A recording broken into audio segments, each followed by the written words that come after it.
박근혜 대통령은 오늘 청와대에서 가진 외국인 투자기업 대표 간담회에서 가장 유망한 투자처로서 자신있게 한국을 추천해드린다고 말했습니다. 우리나라의 지역본부나 본사를 두는 세계적 기업의 외국인 임직원들은 소득세를 영구적으로 감면받습니다. 과학기술을 전공하는 대학생이나 이른바 화이트 해커가 군대에서 자신의 전공 실력을 살리고 제대 후에는 창업이나 취업에 활용할 수 있게 됩니다. 이르면 내달부터 중산층 고액 세입자에 대한 대출 규제가 크게 강화됩니다. 시청자 여러분 안녕하십니까? 센 경제 현장의 김동현입니다. 네, 코스피 지수가 1월 옵션 만기를 맞아서 기관의 대규모 매도 물량에 하락 마감했습니다. 오늘 장 마감 소식 증권부의 구경우 기자 연결해서 자세히 들어보겠습니다. 안녕하십니까? 네, 안녕하십니까? 네, 자세한 증권 시황 알려주시죠. 네, 이날 코스피 지수가 옵션 만기를 맞아 기관과 프로그램의 매물이 쏟아지며 이틀 연속 하락했습니다. 이날 코스피 지수는 전날보다 12.85포인트 내린 1946.11포인트의 거래를 마쳤습니다. 미국 다우존스 산업지수가 전날 하락한 데다 이날 옵션 만기를 맞아 수급 부담이 작용하면서 코스피 지수가 약세를 나타냈습니다. 장 초반 지수는 상승을 보였지만 시간이 갈수록 외국인의 매수세가 약해지면서 약세로 전환했습니다. 유가증권 시장에서 개인과 외국인이 동반 순매수에 나섰지만 기관이 2,700억 원 이상의 순매도를 하며 지수를 끌어내렸습니다. 옵션 만기의 영향으로 프로그램 매매는 2,983억 원의 매도 우위를 나타냈습니다. 업종별로는 운수창고와 철강금속, 운송장비, 제조업이 내린 반면 건설업과 전기가스업, 증권 등은 상승했습니다. 시가총액 상위 종목 중에서는 한국전력과 신한지주가 상승했지만 삼성전자와 현대차, SK하이닉스, 포스코 등은 하락했습니다. 코스닥 지수는 전 거래일보다 1.82포인트 오른 511.60포인트로 장을 마감했습니다. 자, 올해 들어 급락했던 코스피 지수가 좀처럼 회복세를 보이지 않고 있습니다. 자, 1950포인트 언저리에서 횡보한 지가 벌써 4거래일째인데요. 이 지지부진한 지수 흐름 전문가들은 원인을 어디서 분석하고 있습니까? 네, 코스피 지수를 끌어올릴 재료가 보이지 않는다는 게 전문가들의 견해입니다. 수급과 기업 실적은 물론 투자 심리를 자극할 만한 마땅한 모멘텀도 없기 때문입니다. 전문가들은 수급 측면에서 지수를 끌어올릴 주체도 없고 삼성전자의 실적 쇼크로 실적 시즌에 대한 기대 심리도 낮아진 상황이라 당분간 지수의 지지부진한 흐름은 이어질 것이라고 내다봤습니다. 먼저 외국인이 나흘 연속 순매수를 이어갔지만 규모는 크게 줄어들었습니다. 이날 한국은행 금융통화위원회가 기준금리를 현행 2.5%로 동결하기로 한 것이 외국인들의 투자 심리에 부정적으로 작용한 것으로 보입니다.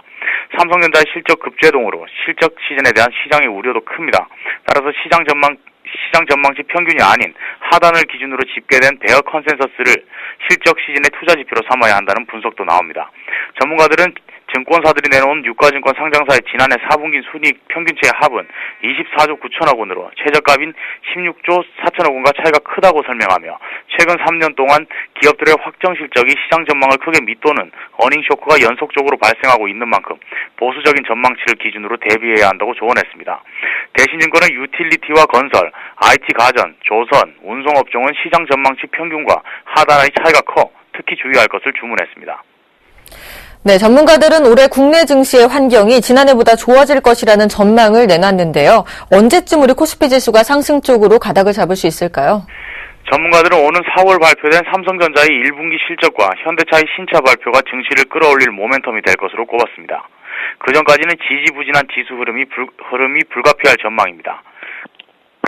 노근한 한국투자증권 투자전략부 이사는 주식 비중을 늘려야 하는 연기금이 그나마 순매수를 나타내고 있지만 개인과 투시는 전반적으로 매도 우위를 보이고 있어 국내 증시의 수급 여력만으로는 지수 상승을 기대하기 어려운 상황이라고 전했습니다. 또 외국인이 순매수 기준을 보여야 하지만 삼성전자의 실적 급제동과 엔저 여파로 이마저도 어렵다고 분석했습니다. 전문가들은 현재 상황에서 국내 증시를 끌어올릴 수 있는 모멘텀은 삼성전자의 1분기 실적과 4월과 5월에 발표될 현대차의 소나타 후생 모델 발표라고 설명하며 그 전까지는 크게 오르지도 내리지도 않는 장세가 이어질 것이라고 판단했습니다. 네, 잘 들었습니다. 지금까지 증권부의 구경우 기자와 함께했습니다. 오늘 도움 말씀 고맙습니다. 감사합니다.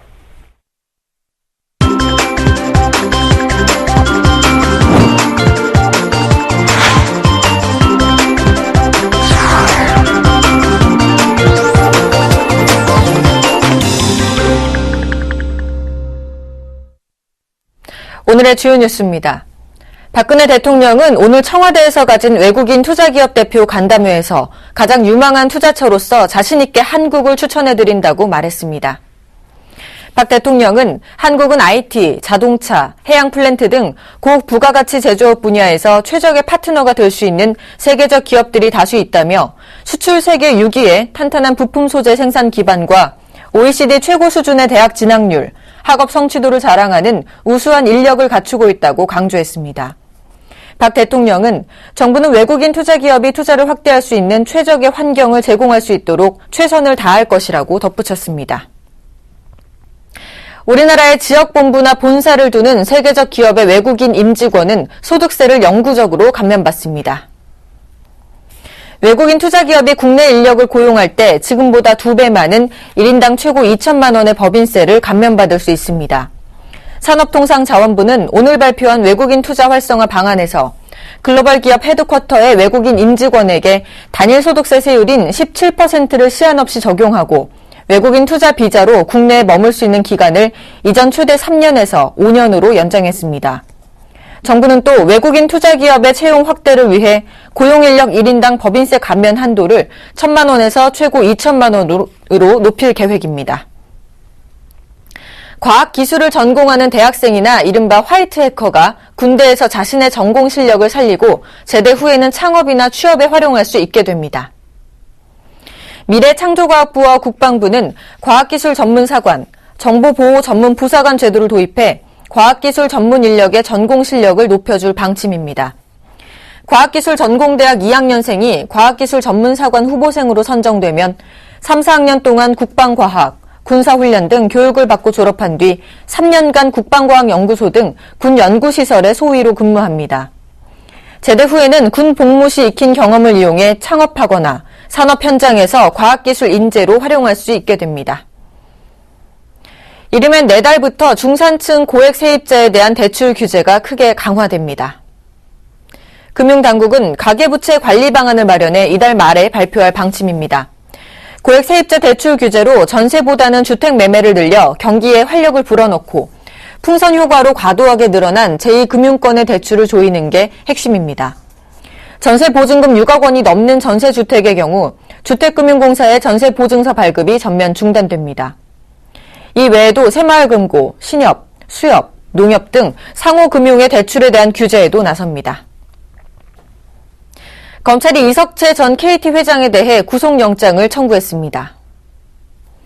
서울중앙지법 조사부는 이 전 회장이 2009년부터 지난해까지 재직 시에 각종 사업을 추진하고 회사 자산을 매각하는 과정에서 회사에 손해를 입힌 혐의 등으로 구속영장을 청구했다고 밝혔습니다. 이 전 회장의 배임 액수는 100억 원대, 횡령 액수는 수십억 원대로 전해졌습니다. 지난해 정보통신기술부문 수출이 사상 최대치를 기록했습니다. 미래창조과학부는 작년 ICT 수출이 1,694억 달러로 전년보다 9.1% 증가했다고 밝혔습니다. 사상 최대 규모로 전체 산업 수출에서 차지하는 비중도 30.3%에 달했습니다. 품목별로는 휴대폰이 248억 달러로 23% 급증했고 반도체는 571억 달러로 13.3% 늘었습니다. ICT 부문 무역 흑자는 886억 달러로 역대 최대치를 기록했습니다. 정보통신산업진흥원은 올해 ICT 수출이 1,774억 달러로 4.7% 증가하고 무역 흑자는 899억 달러를 기록할 것으로 전망했습니다. 자, 현대자동차 노조가 민주노총의 지침에 따라서 연초부터 또다시 파업에 돌입했습니다. 자, 현대차 노조는 민노총의 2차 총파업 방침에 따라 오늘 오후조의 잔업을 거부했는데요. 이런 가운데 윤여철 노무총괄 부회장의 쓴소리가 나왔다고 합니다. 자세한 내용을 우리 산업부 나윤석 기자 연결해서 들어보겠습니다. 안녕하십니까? 네, 안녕하세요. 네, 윤여철 노무총괄 부회장의 쓴소리 어떠한 내용이었죠?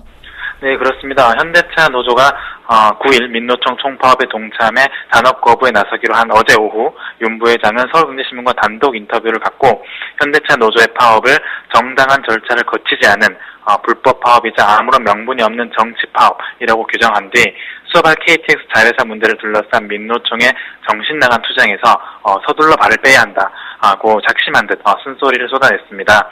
민노총의 이번 총파업은 경찰의 공권력 투입에 반발해 지난달 28일 벌인 첫 번째 파업 이후 두 번째로 현대차 노조는 오늘 잔업 거부에 1만 명 정도가 참여한 것으로 알려졌습니다. 그렇군요. 이윤 부회장은 단독 인터뷰에서 파업으로 인한 손실에 대해서는 엄정 대응할 방침이라고 밝혔죠. 네, 그렇습니다. 말씀하신 대로 윤 부회장은 본지 인터뷰를 통해 전면 파업이 아닌 70분간의 잔업 거부라 큰 손실은 없을 것이라면서도 파업으로 인한 업무 방해에 대해서는 원리 원칙대로 고소 고발을 강행할 것이라고 분명히 밝혔습니다. 윤 부회장은 또 근로자의 권리 보호와 무관한 정치 파업은 회사의 성장에 찬물을 끼얹는 악재가 될 수밖에 없다면서 글로벌 자동차 시장이 회복의 기미를 보인 올해는 그 어느 때보다 노사화합이 중요한 시기라고 강조하기도 했습니다. 네, 윤 부회장은 이 큰 손실이 있지는 않을 것이라는 전망을 내놓았지만 민노총이 16일에도 3차 총파업을 예고한 상황이라 생산 차질은 더욱더 불어날 것 같은데 어떻나요? 네, 맞습니다. 말씀하신 대로 민노총은 수서발 KTX 논란을 둘러싸고 정부를 상대로 한 투쟁을 더욱 과격하고 가열차게 몰아가고 있는데요. 이 때문에 당장 16일은 물론 앞으로도 민노총의 투쟁 일정에 따라 언제든 현대차 노조의 파업 참여 가능성은 남아있는 그런 상황입니다. 새해 덕두부터 현대차 노조의 정치 파업 동참으로 막대한 생산 차질에 대한 우려가 현실화하고 있는 건데요. 지난해 현대차는 3월과 5월 사이 노조의 휴일 특근 거부, 그리고 8월과 9월 사이 임단협 파업으로 총 2조 7천억 원이 넘는 생산 차질을 빚은 바 있습니다. 글로벌 자동차 시장 침체와 엔저를 등의 업은 일본 자동차 업체의 공세로 안팎에서 어려움을 겪고 있는 와중에 나온 현대차 노조의 이번 파업으로 경제계는 물론 노동계에서도 우려의 목소리가 커지고 있는 상황입니다. 당초 민노총은 현대차 노조 측에 이날 2시간 부분 파업을 하도록 지침을 내렸습니다. 그러나 현대차 노조는 7일 오후 현대차 울산 공정에서 열린 집행위원회를 통해서 1시간 10분간의 잔업 거부로 선회를 했습니다. 이 과정에서 노조 관계자들 사이에 파업 참여 여부를 놓고 격론이 벌어진 것으로 알려졌는데요. 이번 파업은 근로조건 등과 무관한 정치 파업이자 불법 파업으로 노조 내부에서도 파업 참여에 대해 상당한 부담을 느끼고 있는 그런 상황입니다. 네, 잘 들었습니다. 지금까지 산업부 나윤석 기자와 함께했습니다. 오늘 도움 말씀 고맙습니다. 네, 감사합니다.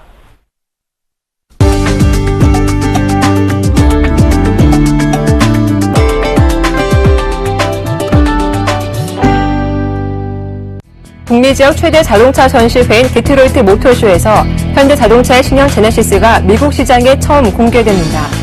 디트로이트 모터쇼는 13일부터 26일까지 2주간 열립니다. 현대차는 2008년 미국에 진출한 제네시스 1세대 성공을 발판으로 신형 제네시스 판매 증대와 브랜드 인지도 향상이라는 두 마리 토끼를 잡을 계획입니다. 미국 자동차 시장은 경기 회복 기조에 힘입어 작년보다 3.2% 늘어난 1,610만 대를 기록할 것으로 전망되고 있습니다. 기아 자동차는 플래그십 세단 K9 2014의 판매를 시작했습니다.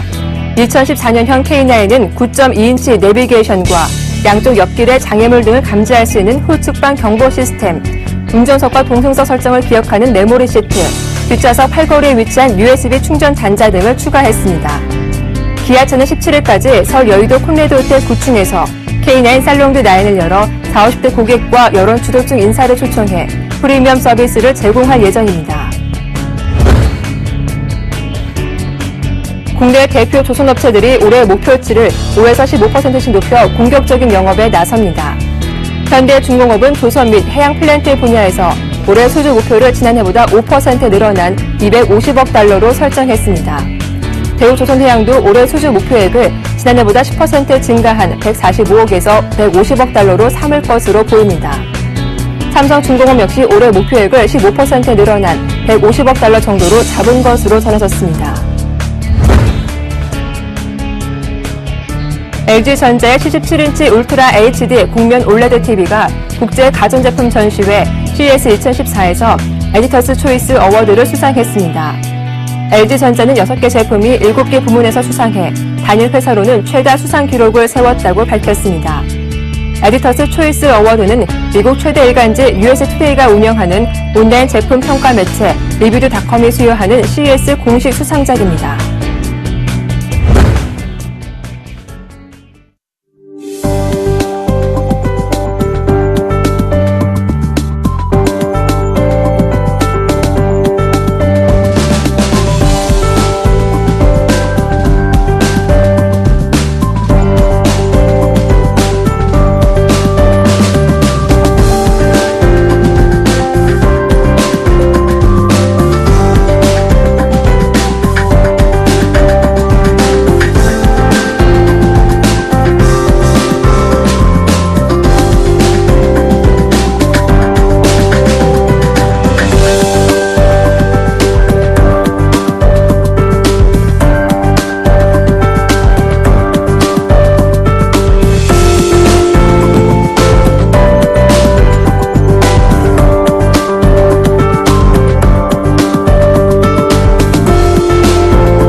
네, 지금까지 센 경제 현장의 김동현이었습니다. 시청해주신 여러분 고맙습니다.